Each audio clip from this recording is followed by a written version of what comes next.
To learn about a company's culture in your interview. And then, what does working from home mean about how much we're working? We'll dive into that, and we take your calls, and it starts now.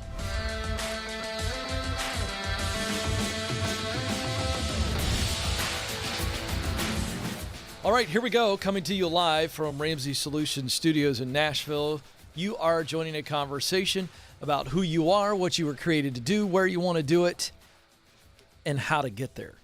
And my computer, Joe, is picking up the live stream of the YouTube channel. So that's what that voice was there. I have to, I've got it right here. People want to know, am I in the chat room? Yes, I am. Did you not even hear it? I was the only one that heard it? Okay, well, there you go. I thought everybody heard it. I had the old computer volume on, and there I am. I'm here on the computer. I don't know. It's all freaky. Anyway, there you go. Sorry about the interruption. Hey, this show's about you. Specifically your purpose, what you were created to do. You were created to fill a unique role. You were needed. You must do it. And I want to help you move from paycheck to purpose. Everybody needs a paycheck, but everybody wants to know their purpose and make a difference. And I'm going to show you how to combine those two journeys. 844-747-2577. 844-747-2577. 10 questions to ask in a job interview that will expose a company's culture. Great article. Madison, the producer, has pulled this one. This is from Fast Company. This is so good. I'm going to roll through the list. So just a really quick setup, and then we're going to roll through this list. I've said many times on the show, and so if you're new to the show, I want to make sure you hear this. The most important part of your job interview is not the part where they ask you questions. It's where you get to ask questions. That's where you stand out. And so if you'd like to know more about that, we've got a free guide where I walk you through how to prepare to answer questions and ask questions in the interview. It's called How to Win the Interview. It's at KenColeman.com. KenColeman.com. But to that end, the type of questions that you want to ask in an interview, beyond the ones that make you look prepared, where you're to say, hey, well, how does a person win here? What are the expectations in this role? Types of questions like that are very specific to figure out, is this a good culture fit? I can't tell you how many times we've had people call this program and say, Ken, I took a promotion 6 months ago, and I get in the job, and the boss is a nightmare. The culture's awful. So how do you sniff this stuff out? Again, this Fast Company article, really, really good. It's entitled 10 Questions to Ask in a Job Interview that will really expose a company's culture. And this is so good. Okay. So these are much deeper than, hey, describe your culture. This is really good. Here we go. Tell me about a time a team member changed your mind. This is you talk about putting the leader on the spot. The answers here, really, really going to be interesting. And what it's going to do is it lets you know how open-minded they are. Second question, tell me about someone you're proud of. Whatever they brag about, that's what they care about. Third question, do you fully disconnect during holidays and vacations? Uh-oh, this is a great one here. Because if the leader can't turn off their work during the holidays, then they may expect you not to turn off the work. Number 4, describe a recent success or win. Hopefully they've got an answer that comes top of mind pretty quick. If they're struggling for this, your leader's not even in a healthy environment. 5, tell me about a disagreement or conflict on the team. This is going to allow you to see how they view conflict. 6, how did you start your last team meeting? That's really fun. Is it an efficient culture? Is it just, we spend 15 minutes wasting a bunch of time and then we don't really have an agenda when we get started? Next, what is your ideal person for this role? This is an example we use in the How to Win the Interview guide at KenColeman.com. Who have you promoted and why? Tell me about the last person you recognized. Recognition, huge. All kinds of HR data and studies show that men and women would rather receive public recognition than our pay raise. So that question right there is going to tell you how much they value recognizing the team. And then finally, how do you focus on your own growth and development? If you've got a leader that's not intentional in their development and growth, that should be a concern to you. Now, I'm not saying, nor is this article saying, that a not good answer on any one or two of these is an automatic disqualifier for you to where you go, I can't work here. But I would say if there are 3 to 4 to 5 red flags, it's worth digging into. And you say, well, Ken, how do I do that? Find a way, and you can, to talk to people, whether it be online or in person, through connections that you have, to talk to somebody who works in that building. This is not difficult, folks, in 2021 to get a hold of somebody who works at the company you're interviewing for. And they will tell you. They will have no problem, whether they're happy or they're not happy. Now, I would also caution you to have a filter. And I'd make sure that I'm not just taking all the negative. If it's all negative, if I talk to 3 or 4 people and it's all lining up and it's all negative, yikes. That's a sign. But if you got 2 or 3 positives and 1 negative, then you need to weigh that. So use some good common sense. What are the patterns? And you can find out in your own questions in the job interview, as well as talking to other people, what kind of culture the place has that you're applying for. Because I'm going to tell you something. As I teach, you can be in your sweet spot, using what you do best to do work you love, to create results that matter to you. And if you're in a negative culture, a toxic culture, you could be in your sweet spot. You can even be in your dream job, and that dream job will turn into a nightmare just because of the environment and the people around you. It's that important. So take heed of those great questions. Again, if you'd like more, go get the How to Win the Interview Guide. It's free at kencoleman.com. 844-747-2577, 844-747-2577. Let's go to Kevin now in Baltimore, Maryland. Kevin, you're on the Ken Coleman Show. Hello, sir. How are you? I am living the dream, sir. How can I help? Well, I'm a IT professional, and I feel like I've kind of plateaued in my career. Uh-huh. And I'm looking to get more training so I can be able to go a little further. Mm-hmm. It's just that I have to kind of weigh out the aspect of, continuing to go to trying to go to school to get more education, and continuing to work. And the hours that I currently work kind of conflict with that. So I'm just trying to figure out how to weigh it all out. Okay. What are the hours? Give me a snapshot of your schedule during a week. So right now it's from 9 to 5. Okay. So that means that, and I'm like doing like a 45-minute commute back and forth from where I live to where I work. What technology training are you looking to get that will allow you to break out of the plateau and move up the ladder? What specifically are you looking to do? Well, I'd like to get into computer programming. Because I find that would be something that will allow me to be able to ultimately be able to work from home. Okay, so based on what you said, that's conflicting with your day job, what programs are you looking at? What schooling and how long? And because I'm not sure why you can't work 9 to 5 and do the schooling at night. I actually have a solution for you. It's going to blow your mind. It's really affordable too. But I want to know what hurdle you've created in your mind. What details do you have that say you can't get additional technology training after hours, work hours?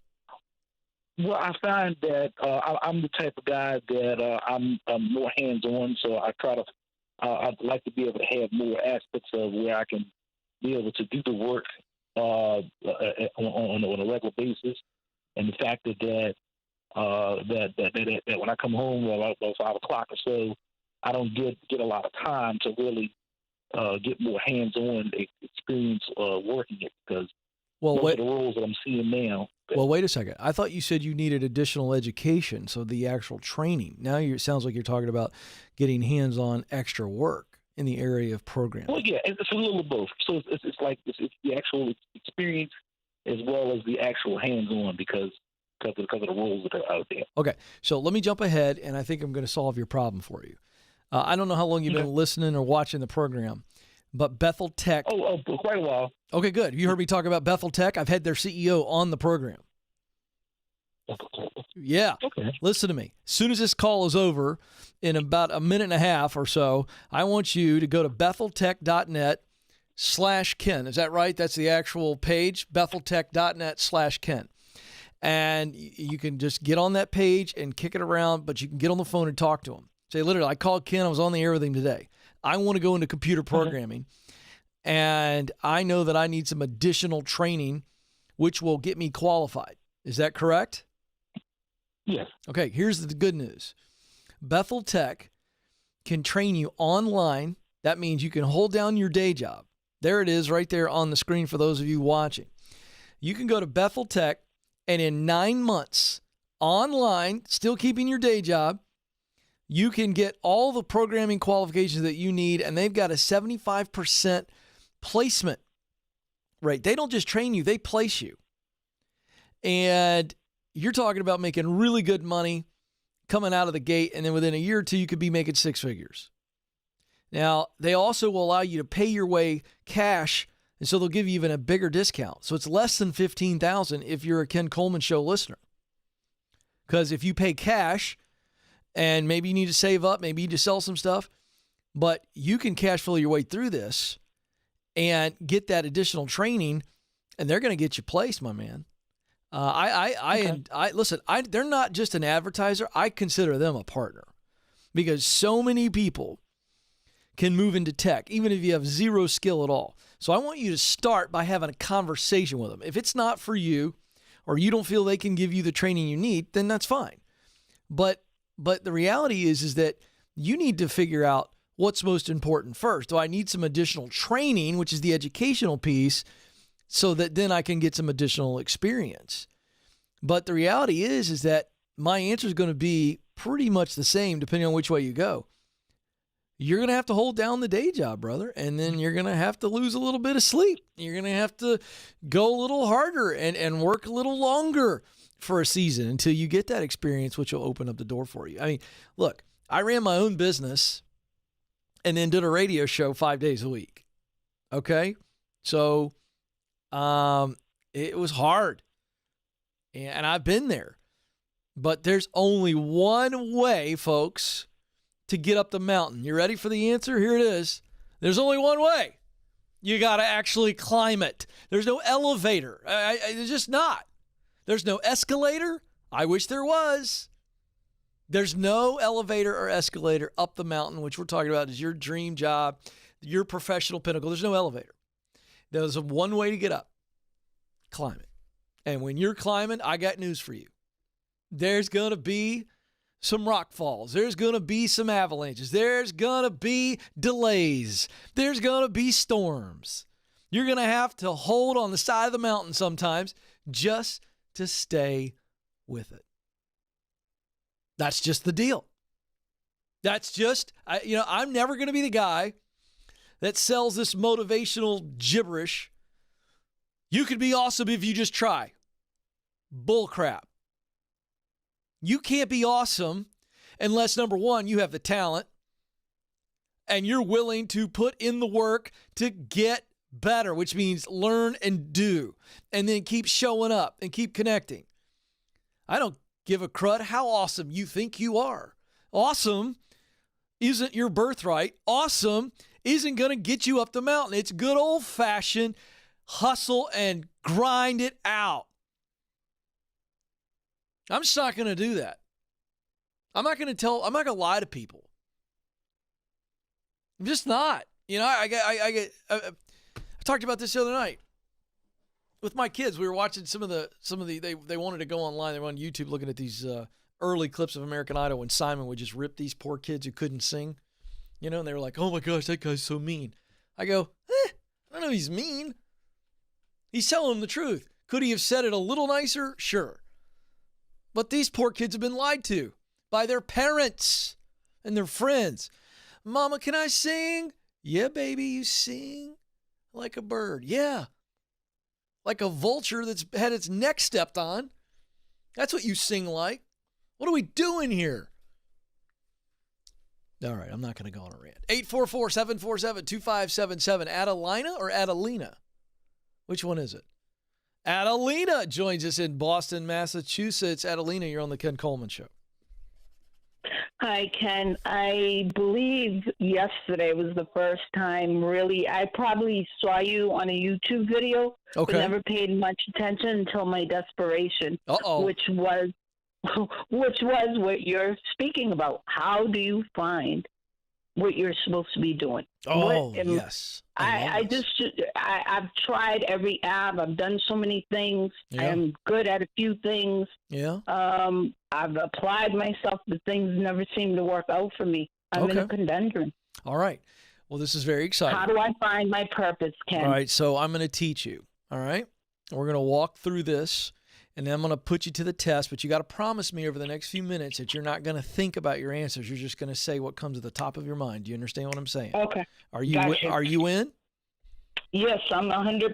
I'm on that mountain holding on. Yeah, you are. Well, you're desperate. We don't even know what mountain you want to go after, but I think we can figure it out. And I got a sense that you know what it is, but let's try this first. Let's look at what you do best. Let's talk about talent. This is God-given talents that can be sharpened into super, super effective premium tools, okay? So what are your top talents? Hard skills, soft skills. If I talk to everybody that knows you, Adelina, they'd say, this is what Adelina's always done very well. It comes easy to her. What would you say? Yeah. Well, the first thing that came to mind off the top, interior designer. Great. You're very creative. Yeah. Good. Interior, without a doubt. I'm oozing with creativity. That I know. Love that. What was the other question? I'm sorry. No, you got it. I want to know a couple more of your top talents. So I'm going to call that. Oh, encouragement. Encouragement. Okay, so I'm a good encourager. I can encourage the pants off of people. Oh, boy. But when I need it, I have to be like David and encourage myself. That's right. No one around. I get it. It's hard to do for ourselves what we can do for others. I get that. So you're good at that. What else would you say? Give me one more thing that you do really, really well. Just comes easy to you. People compliment you on this. Hospitality, helping. Good. I get that a lot. Love. People tell me you're great at helping people, and all the jobs I've seen to inquire has always been that, like helping people. I love that. I love that. All right. Now let's move over to the second key indicator, the gift that you were given by your creator, and let's talk about passion. And I define passion as work you love to do. You already gave me one clue. And so let's put these together. You've got the talent. You've got the talent of imagination. Yes, I do. That's why you can look at a room and go, that needs to look different. And so we know you love the work of interior decorating. What other work do you love to do? You think about this work and you get excited. You're in the middle of this work. Time seems to disappear. Yeah. What else? I don't know if it's my OCD. I have a little OCD cleaning. Like, I just get lost. Like, I just clean. I tend to like it. I guess it helps me solve my problems or work through whatever. Sure. I would put a podcast on. Yeah. I don't watch TV. I want to learn. Right. I have like. So, it's not just cleaning. You like things to not just be clean, but I would also guess you like things to be neat and organized. Is that also? Oh, it has to be. It has to be. Did you hear that? Did you hear that, folks? We just hit the tuning fork inside of Adelina. So you like organizing, cleaning. Okay, good. This is some really good information here. Okay. Yes. What about, you gave me a clue earlier that you have the talent of encouraging. And I'm an encourager. God showed me that a lot because I kept crying out to him. Yeah, and you love serving others. I have that gift. Yeah, and so you love serving too. So give me a type of work that you would think you might love around the idea of encouraging, compassion type things, just taking care of people, wanting to help people. Give me a type of job that you go, I might try this. I just did it. Like I said, all the jobs I've had have been towards that. It's like, what? In what socials. Doing what? I just did a stunt for a women's homeless shelter. Yeah, great. And, I felt really good there, and the women kept telling me individually, they've come through. Why are you not working there anymore? Because it was like a temp. I work for an agency that hires me out. Got it. I feel like they're pimping me at some point. I have to get out of this thing. Right. But okay, so let me ask you this: let's talk about mission. Okay, so we talked about talent. This is what you do well. We talked about passion, the type of work you love to do. We're not trying to hone in on a bunch of specifics yet. We're just kind of going, I like to do this work. I love this. I love this. My heart is full. Let's talk about results you want to create. Who are the people you most want to help? The problem that they have, the solution to their problem. I want you to answer that from your heart. As I've been saying this, you've already got answers. So don't think, feel. Who are the people you want to help? I'm stuck. No, you're not. You said I want to help people. And that's broad, general. I'm not sure. Not true. That's not true. Because I know you've had a couple of things pop in your mind. Tomorrow, I give you a good paying job, the money you need, the benefits, great culture, everything. And you're going to help a certain group of people. Who are you helping? Don't tell me you don't know, because you do. I know how the brain works. The underserved. There we go. Tell me more about the underserved. Who are they? Describe the underserved. You said you've been doing this work. They're the lost. They're the hurting. They're the people that are in pain. They're self-medicating. Okay, great. Now pause. They're just lost. Oh, I know. You're doing great, by the way. For somebody who hasn't listened to my show more than 24 hours, you're doing great. Now, I want you to tell me why that's the group of people you want to help. There's a reason from your story. There's something in your story, I know, Adelina, that makes you have a heart for those underserved, the people that are stuck, they're down in life. Somebody put them behind the 8 ball, or they put themselves behind the 8 ball. Talk to me. Why? Because that's me. That's me. That's been my life. I've always been the underdog. I know. And yet here you are.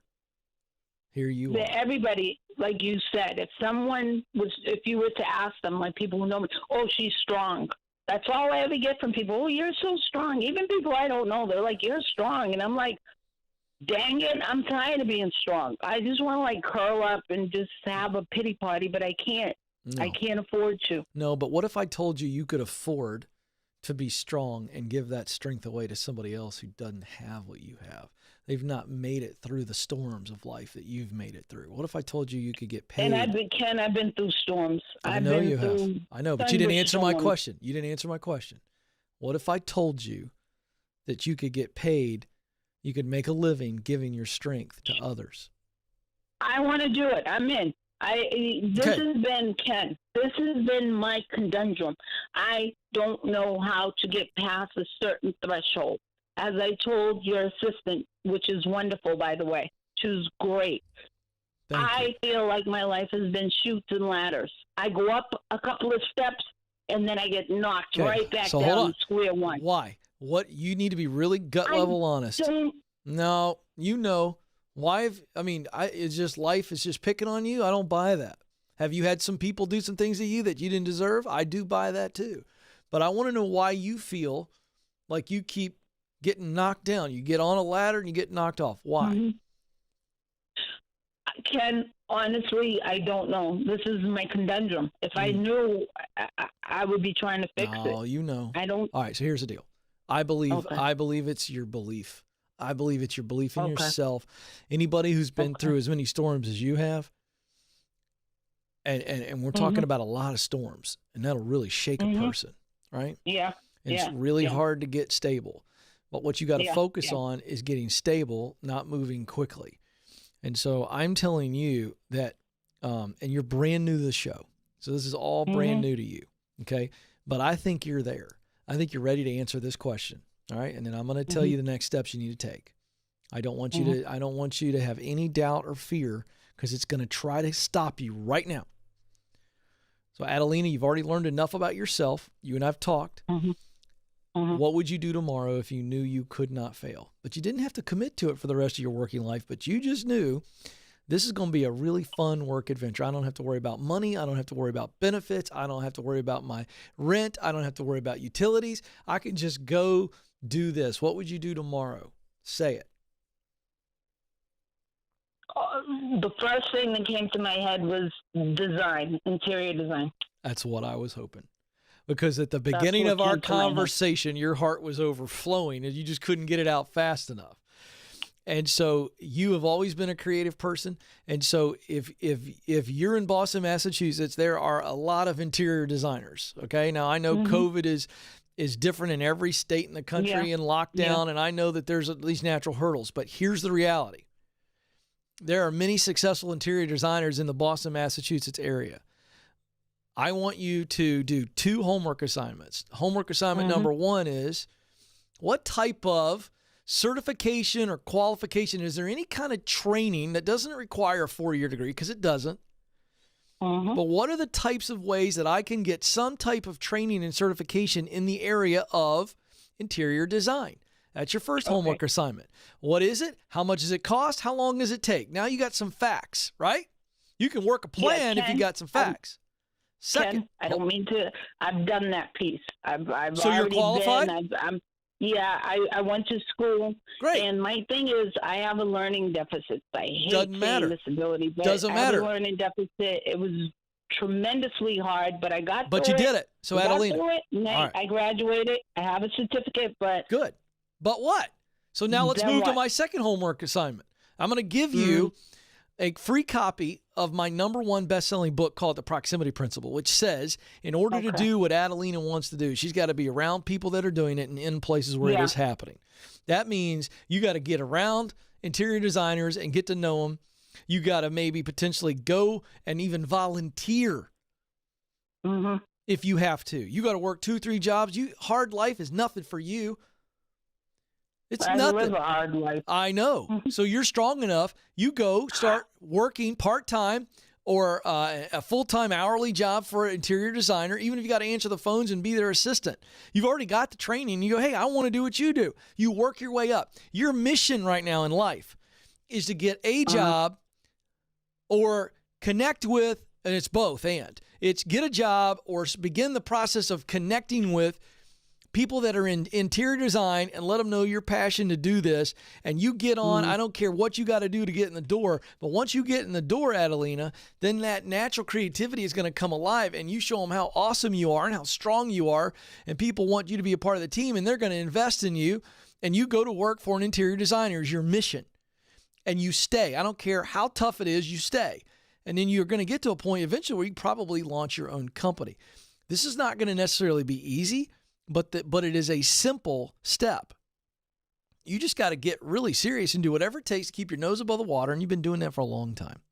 And while you're treading water, you're hanging around interior design anywhere you can, online, Pinterest, Instagram, in Boston, meeting people, whatever you got to do.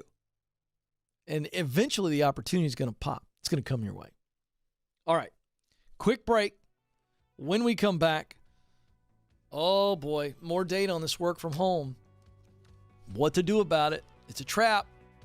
It's not all it's cooked up to be according to the data. This is the Ken Coleman Show.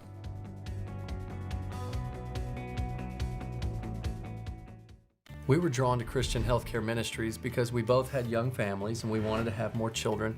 And we had also just started a real estate company and needed to find healthcare coverage that would meet our needs. We were attracted to CHM because of its low monthly costs and the ability to negotiate medical costs down. Established in 1981 and accredited by the Better Business Bureau, CHM is here to meet the needs of your growing family or small business. Check us out at chministries.org. We absolutely believe in it.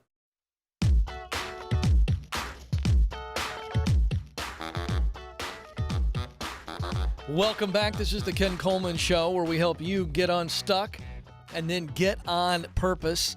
844-747-2577 is the number. 844-747-2577. Hey, don't forget our Get Hired event for anybody looking to just upgrade your job situation. Some of you are trying to get hired out of school. Some of you just want to upgrade, get a little bit more money in the day job while you get out of debt or are learning and getting qualified for the dream job. Some of you just want to get promoted and get moved up the ladder. So we're really going to do a breakdown of how you beat the competition to get hired. It's going to be a fun event. Tickets start at just $20. The date is April the 27th, so it's really a week from today. Live from our Ramsey Solutions World Headquarters here. We'll have a live crowd if you're near the Nashville area and want to come in for a special treat. We have multiple ticket tiers, but the basic ticket just for the live stream alone is just $20. Text the word HIRED to 33789. Text the word HIRED to 33789. And this might be a great gift for somebody that you know. All you need is an internet signal and a device April the 27th 8 Eastern, 7 Central Time. All right, Joe, it's time for In the News. From USA Today, the workday working from home doesn't just feel longer, it actually is longer. Harvard Business School did a study of more than 3 million people in 16 cities across the globe and found that the average workday increased by 48.5 minutes during the pandemic's early stages. About 40% of hybrid or remote employees say their workdays have become longer in the last 12 months. About 67% of employees surveyed agree that their expectations of flexibly working have increased. Now, I've been telling you this is coming, this trend. Well, I just want to kind of work these hours. And it's interesting. 55% agree that flexibility is a factor in whether they stay with their employers. So here's what's going to be very interesting. The desire of people for flexibility colliding with companies' adaptability on, are they willing to do this? Somebody asked me yesterday here in the office, a colleague said, where's the 40-hour work week come from? And to be honest with you, I don't know. I haven't done the history on it. It doesn't matter. But it is a cultural, certainly an American cultural norm. Working 9 to 5, Dolly Parton made a song out of it. All right. The reality is that the 4-day work week, if you're looking for 40 hours, and that's the cultural norm so far still, a company's going to be fine with you working Monday through Thursday. If you're working 40 hours and you're going, well, I'm doing it Monday through Thursday, I'm working 10 hours. And I don't know how companies are policing these remote workforces. We didn't do it for very long at Ramsey Solutions. So I don't know how you police it. That's scary and creepy. People working at home, man, what's going on there? So what does it come down to? The point I'm making is productivity is really the measurement, not so much the amount of hours. So why is the day extending? I'll tell you why. Because you used to go to work and you used to go home. Now you don't go to work. You walk from the bedroom or the kitchen to the office, and there is no, well, I got to go home. I want to see my kids. They're running around bothering you all day. So you're like, I don't actually want to see those little ruffians. I want to stay locked in my computer so they'll leave me alone. Just keeping it real, folks. For some of you, it's I'm sitting down in front of this computer. I got distracted earlier today, so I walked the dog because the dog was really cute and brought his little tennis ball up to me, and I just couldn't say no, so I spent 45 minutes on the walk instead of 20 because I saw 2 neighbors, and we started talking about our kids, and all of a sudden you go, well, I feel guilty, now I got to work another hour. I could go on and on and on with all of the myriad of reasons why people are working longer. So be careful what you wish for. I can't wait for the news stories and the data on the backlash here, because I think we are going to see a big shift. But then I think you're going to see more people experiencing what they call burnout, and burnout's just a symptom. It's not an actual source. Burnout's what you feel, what your experience is build up on the heart. Build up. Just like plaque on your teeth. It just builds up, builds up, builds up. You can't ever get away from the work because you're working from home. I don't care if you're wearing shorts and sandals and taking the dog on the walk or not. It's going to eventually suck your soul right out of your body.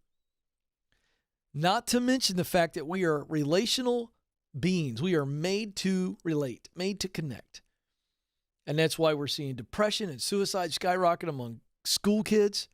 The very kids that hate school would just do about anything to go back to school. Why?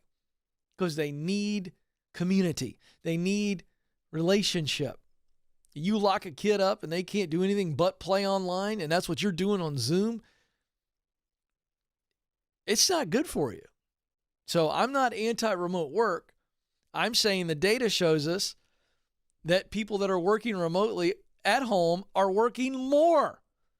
And I doubt your productivity has gone up. So, might be time to get out of the old home office and make that a fallback, a rare occasion. Even if you got to go to a coffee shop in your area, I don't care. Go to the park. Something to think about. 844-747-2577. All right, Joe, my time is up. But before I let you go, I want to remind you that you matter and you do have what it takes. Thank you for joining us. Until next time, this is the Ken Coleman Show. Press on.